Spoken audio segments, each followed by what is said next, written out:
Hi friends, today recipe ghee rice. வீடியோக்குள்ளே போகிறதுக்கு முன்னாடி இது வரைக்கும் நீங்கள் ஃபாரிஸ்ட் டைம்ஸை சப்ஸ்கிரைப் பண்ணலைன்னா சப்ஸ்கிரைப் பண்ணுங்கள், லைக் பண்ணுங்கள், ஷேர் பண்ணுங்கள், கமெண்ட் பண்ணுங்கள். மறக்காமல் பக்கத்தில் உள்ள பெல் ஐக்கானை கிளிக் பண்ணுங்கள். தேங்க்யூ. இப்போ கீ ரைஸ் செய்கிறதுக்கு தேவையான பொருட்கள் பார்த்துடலாம். நான் மீடியம் சைஸ் வெங்காயம், ஒரு பாதி வெங்காயம் இந்த மாதிரி நீல வாக்கில் கட் பண்ணி எடுத்துக்கிட்டேன். அப்புறம் ஒரு பெரிய சைஸ் வெங்காயம் நீல வாக்கில் கட் பண்ணி ஃப்ரை பண்ணி எடுத்துக்கிட்டேன். இதோட கிஸ்மிஸ் பழமும் ஒரு 10-15 சேர்த்துக்கிட்டேன். சப்போஸ் உங்கள்கிட்ட முந்திரி பருப்பு இருந்துச்சுன்னா நீங்கள் வேணும் அப்படின்னா நீங்கள் அதையும் நீங்கள் ஃப்ரை பண்ணி எடுத்துக்கோங்க. நான் ஸ்கிப் பண்ணிட்டேன். அடுத்து இதுக்கு தேவையான அளவு உப்பு, அப்புறம் நெய்.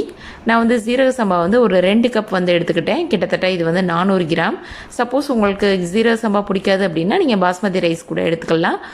அப்புறம் ஜீரகம் ஒரு 1/2 டீஸ்பூன், பேலீஃப் 1, ஸ்டார் 1, பட்டை 2, கிராம்பு 2, ஏலக்காய் 2, அப்புறம் பச்சை மிளகா 3, ஒரு 4-5 இலை புதினா எடுத்துக்கிட்டேன். ஒரு 1/2 டேபிள் ஸ்பூன் போல் இஞ்சி பூண்டு பேஸ்ட்டு. நீங்கள் காரத்துக்கு ஏற்றவாறு மிளகாய் சேர்த்துக்கங்க. இப்போ பேன் சூடாயிடுச்சு. இப்போ நெய் சேர்த்துக்கலாம். நெய் ஒரு 1.5 டேபிள் ஸ்பூன் போல் நெய் சேர்த்துக்கிட்டேன். அடுத்து எண்ணெய் ஒரு 1 டேபிள் ஸ்பூன் போல் எண்ணெய் சேர்த்துக்கலாம். கோகோனட் ஆயில், சன்ஃப்ளவர் ஆயில் எது வேணாலும் சேர்த்துக்கங்க, உங்கள் ஆப்ஷன் தான். நான் சன்ஃப்ளவர் ஆயில் சேர்த்துக்கிட்டேன். இப்போ நம்ம வச்சுருக்க ஸ்பைசஸ் எல்லாத்தையும் இதோட சேர்த்துக்கலாம். அடுத்து நம்ம கட் பண்ணி வச்சுருக்க வெங்காயத்தை இதோட சேர்த்துக்கலாம். வெங்காயம் இதெல்லாம் நல்லா ஃப்ரை ஆகணும்னு அவசியம் இல்லை, லைட்டாக ஃப்ரை ஆனால் போதும். ஆல்ரெடி நம்ம ஃப்ரை பண்ண ஆனியன் வேறு வச்சுருக்கோம். அடுத்து நம்ம வச்சுருக்க புதினாவை இதோட சேர்த்துக்கலாம். அடுத்து வச்சுருக்க பச்சை மிளகா, அடுத்து இஞ்சி பூண்டு பேஸ்ட்டு, இது எல்லாத்தையும் நல்லா மிக்ஸ் பண்ணி விட்டுக்குருவோம். இஞ்சி பூண்டு பேஸ்ட் பச்சை வாசனை போகிற வரைக்கும் மிக்ஸ் பண்ணி விட்டுக்குருவோம். இது ஈஸியான ஒரு ரெசிபி, கண்டிப்பாக நீங்கள் ட்ரை பண்ணி பாருங்கள், ரொம்பவே சூப்பராக இருக்கும்.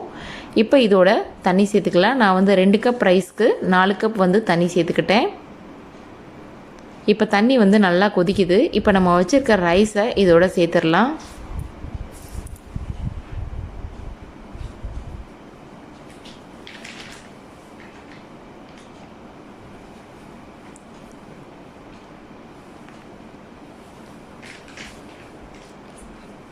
இப்போ ரைஸ் எல்லாத்தையுமே சேர்த்தாச்சு.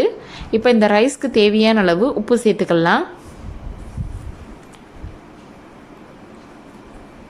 இந்த ரைஸ்க்கு நீங்கள் தால்ச்சா, சிக்கன், மட்டன், மீன் குழம்பு இது எல்லாமே வச்சு சாப்பிட்டா ரொம்பவே சூப்பராக இருக்கும், நல்லாயிருக்கும்.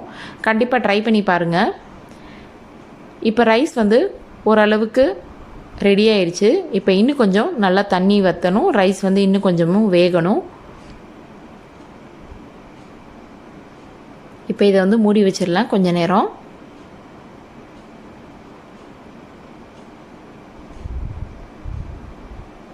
இப்போ இதை ஓப்பன் பண்ணி பார்க்கலாம். இப்போ ரைஸ் நல்லா ரெடி ஆயிடுச்சு. இப்போ ஒரு 1/2 டேபிள் ஸ்பூன் போல் நெய் சேர்த்துக்கலாம்.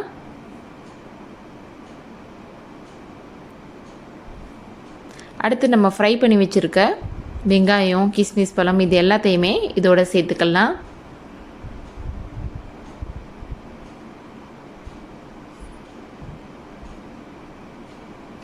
அடுத்து கொஞ்சம் கொத்தமல்லி இலையும் சேர்த்துக்கங்க.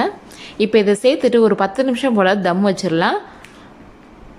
இதை க்ளோஸ் பண்ணி நல்லா சிம்மில் வச்சு ஒரு 10 நிமிஷம் போல் தம் வச்சுருங்க.